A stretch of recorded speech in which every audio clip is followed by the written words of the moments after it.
All right. Well, thank you for that long introduction that I wrote. But at any rate, I am so happy to be here today in the presence of all you beautiful, lovely women.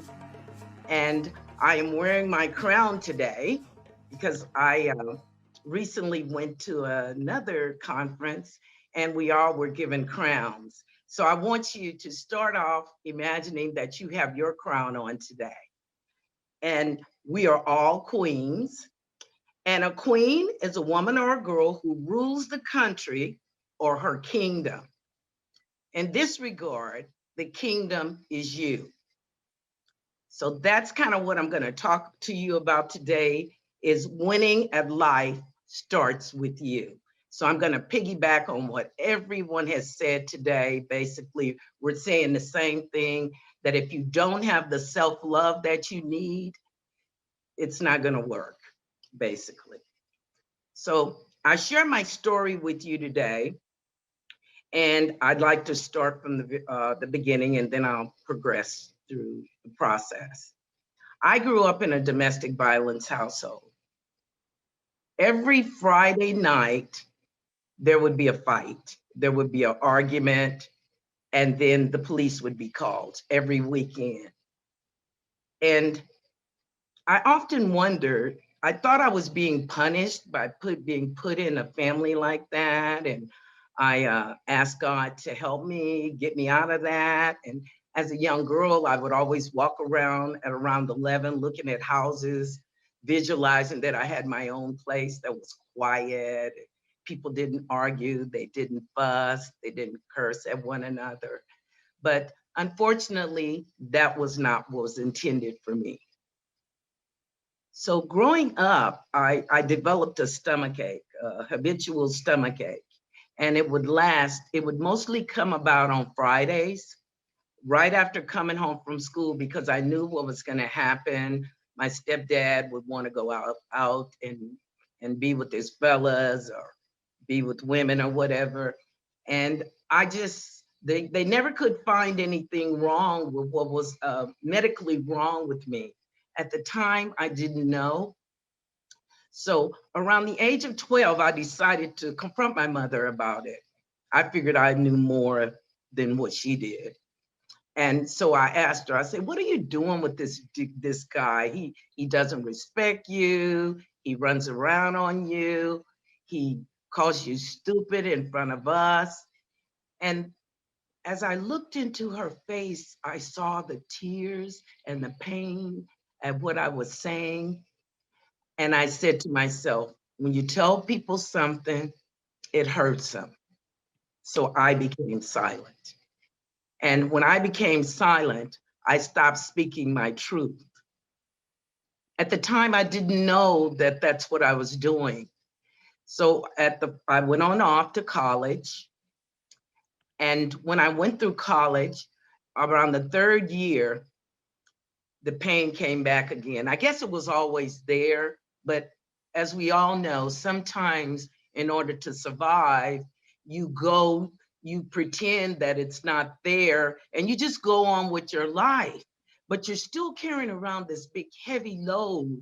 And sometimes you don't really know what that load consists of. So on the third year I was in college, I flunked out of school because all the negative things that I had heard from my stepfather about I was dumb, I was stupid, because what my stepdad would do is he would say those things while my mother wasn't around. And I didn't tell her because it would start a big finale and then it would cause some friction. So I became passive. I went along with everything. But in the back of my mind, I always had this crusader spirit inside of me. And it was just fighting to be let free. But it never could get free. So fast forward, I I've always worked in community services for over 30 years, and I've always worked with women because, as what was said earlier, women are the backbone of everything. And if she's not well or she's not feeling good, the family doesn't operate as it should. So I started to work in this battered women's shelter. And the first week I was on that job, I got sick. And I said, this is kind of weird. Why am I getting sick? I didn't know, what was going on. So as time went by and I started working, I was working as a crisis counselor at the time. Later, I became the program coordinator. But um, what I found out as the days went on, I hated to go to the job. I started disliking the women. And I said, this is kind of weird. I kept saying, this is something weird going on. So one day I was at work and I got really, really sick and I started crying and I couldn't stop. So I drove myself to the hospital and the doctor told me I was suffering from job related stress. And I immediately took off of work and I started going to therapy. In therapy, I remembered that I had grown up in that kind of environment, and working in the shelter brought it all to light. So the sickness was my blessing.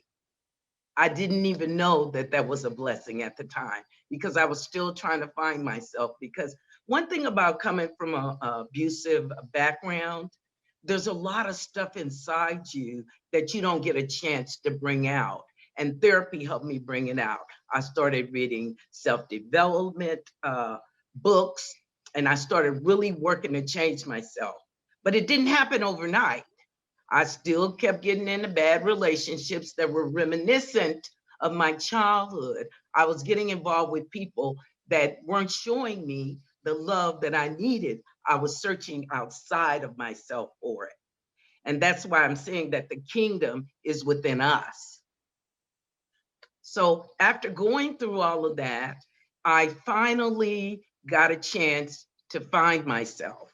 And I'm saying this today to tell you, don't give up, because I never really gave up on myself.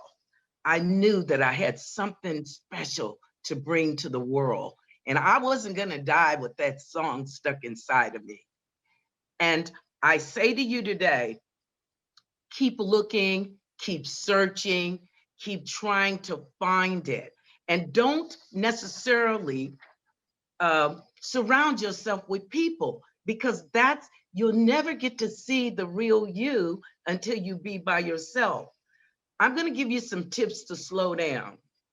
Stop looking for the right person and be the right person. Lose the expectation that your partner will complete you. You're already complete. You just have to do a little tweaking inside, a lot, and it's a continual journey. Number one, I'm not around people that devalue me.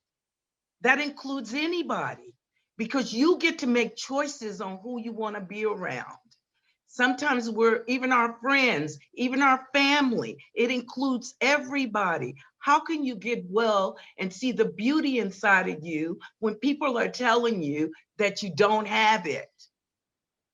Another thing, stop, stop relying on other people to give you what you need.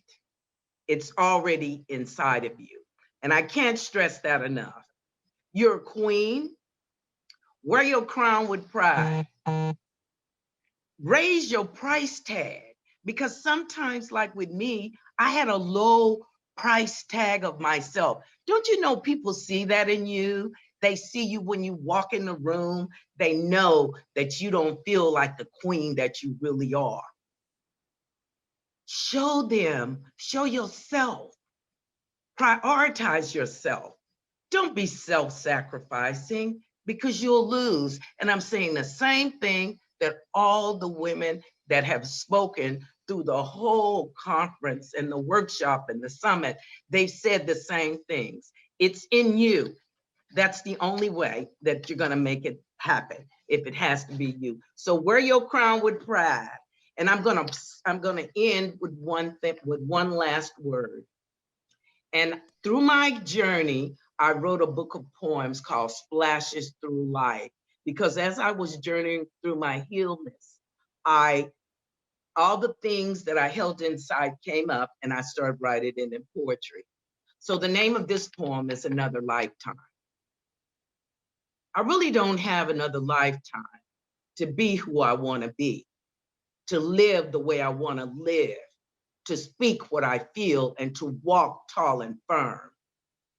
I really don't have another lifetime to hide my feelings and bury them deep inside my soul. I really don't have another lifetime to miss any small portion of life. I really don't have another lifetime to laugh at my own jokes and to sing my own song and to write my own lyrics. I only have this one lifetime. So I'm going to live for today in this lifetime. This is the only one I have. Thank you so much for the honor to speak to you today. And I hope and pray that you got something out of my presentation. Ashe, and God bless you all. Thank you.